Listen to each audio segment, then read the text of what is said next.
बहुत समय पहले की बात है। विंध्याचल की पहाड़ियों के बीच बसा एक शांत सा गांव था। उस गांव में रहता था एक किशोर, उसका नाम था नील। नील तेज दिमाग वाला था, बातें जल्दी समझ लेता था और सपने भी बड़े देखता था। लेकिन उसकी सबसे बड़ी कमजोरी थी असफलता का डर। अगर पहली बार में काम ठीक ना हो तो वह मान लेता कि यह उसके बस का नहीं है। जब वह लेखन सीखने बैठता और शब्द सही न उतरते तो कागज फाड़ देता। धनुष चलाने का अभ्यास करता, निशाना चूक जाता तो धनुष एक तरफ रख देता। गांव के लोग कहते, लड़का समझदार है लेकिन डर इसकी राह रोक रहा है। डर के साथ कोई भी आगे नहीं बढ़ सकता। एक दिन गांव में घोषणा हुई। राजा अजय सिंह राज्य में युवा कौशल उत्सव कराने जा रहे थे। इसमें लेखन, शास्त्र विद्या और युद्ध कला की प्रतियोगिता रखी गई थी। विजेता को न केवल सम्मान मिलेगा बल्कि उसे राज दरबार में प्रशिक्षण का अवसर भी दिया जाएगा।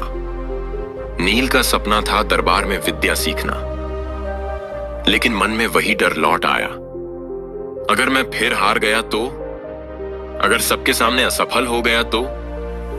उसी रात गांव के बाहर रहने वाले एक वृद्ध सन्यासी से नील की भेंट हुई। सन्यासी ने उसके चेहरे पर उलझन देखी और पूछा, डर किस बात का है पुत्र? नील बोला, मैं कोशिश करता हूं लेकिन पहली हार ही मुझे तोड़ देती है। सन्यासी मुस्कुराए और बोले, आओ मैं तुम्हें जीवन का सत्य सुनाता हूं। उन्होंने पहली कथा कही। एक चील अपने बच्चे को उड़ना सिखाती है। वह उसे ऊंचाई से गिरा देती है। बच्चा डर से कांपता है, गिरने लगता है, लेकिन गिरते गिरते उसके पंख खुल जाते हैं और वही डर उसकी उड़ान बन जाता है।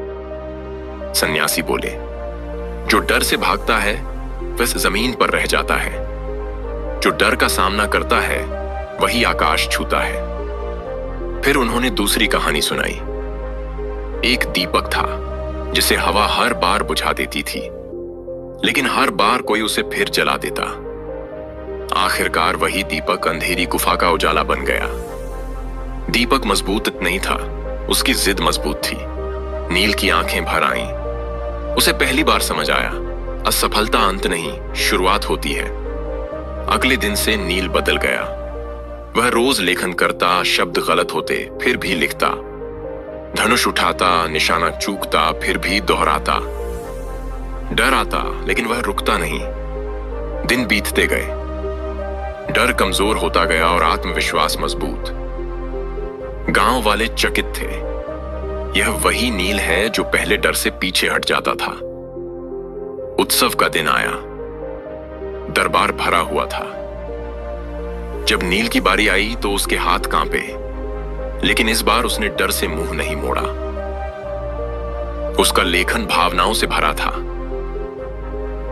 धनुष से छोड़ा गया तीर लक्ष्य भेद गया। सभा मौन हो गई। राजा अजय सिंह उठे और बोले, यह युवक जीत इसलिए नहीं पाया क्योंकि यह श्रेष्ठ है, बल्कि इसलिए क्योंकि इसने हार से भागना छोड़ दिया। नील को सम्मान मिला और दरबार में स्थान भी। विदा होते समय सन्यासी ने कहा, याद रखना पुत्र, डर तुम्हारा शत्रु नहीं है। डर वह द्वार है जिसके पार सफलता खड़ी होती है। नील ने यह बात जीवन भर याद रखी और आगे चलकर एक महान शिक्षक और योद्धा बना।